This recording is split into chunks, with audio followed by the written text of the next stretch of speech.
Welcome fans and friends, my name is 8-Bit Ben and today I'm going to bring you a review on something I watched while I was bored.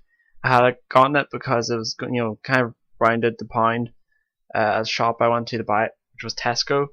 I believe this DVD only came out in Tesco. Frozen Fever. I can't remember where this came from originally. I know it came from some other film that wasn't Frozen. But it's a very, very short DVD and it kind of has like a couple of cliches in a way. It only lasts about, I think, 7 minutes. Again, look it up and don't quote me on that, but I'm pretty sure it lasts only like 7 minutes.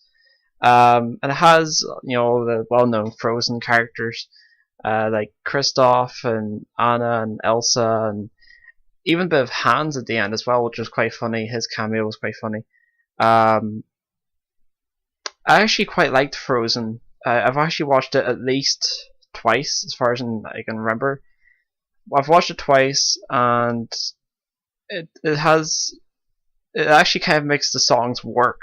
Where a lot of films I used to watch that had singing in them were quite annoying. Example was like Willy Wonka and the Chocolate Factory or the original Dr. Dolittle films. It didn't really grab me, and it really was just a product of the time. But Disney have somehow always kept like singing sections in their movies to extend them, and the animation was quite nice in Frozen Fever as well as the song. And the basic story is Elsa is setting up Anna's birthday party, and it's not ready, so then she basically goes out to distract Anna. Sorry, I'm trying to remember the characters' names. She goes to distract Anna for most of the day so that they can set up the party. And let me take a breather here.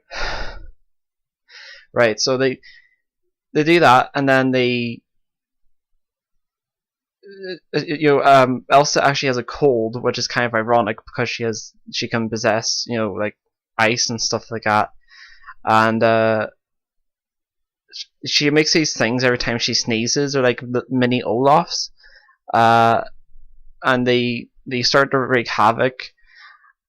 I don't really want to spoil the whole thing because again, this is a very short DVD, but you get the basic gist that it's kind of based on that cliche of the party not being ready, and then it all being kind of resolved at the end of the little short that this thing is. It only cost me about 50p, which was very, very, very, very, very cheap for a brand new DVD. But the reason is, I think it's just because of how long this thing is, and there's no adverts or anything at the beginning of the DVD, which means you just get to watch the thing straight away.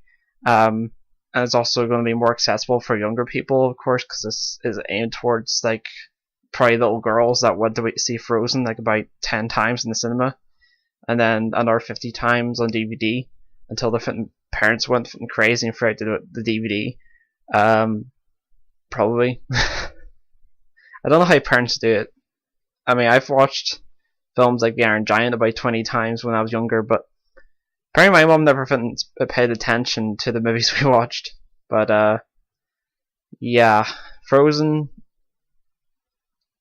Oh, that's probably the reason why they call it Frozen Fever as well, is because Elsa has a cold, ironically. So yeah, I mean, that's basically all I can really say about this. I mean, the animation was good. It's very short. They were able to pack quite a few things within those few minutes, but it felt very short overall. And again, it's only really meant for a younger audience, so they might get a kick out of it a couple of times, and that's all I can really say. So if you enjoyed this review or opinion, whatever this flipping is, like, comment, and subscribe. Only do that if you want to.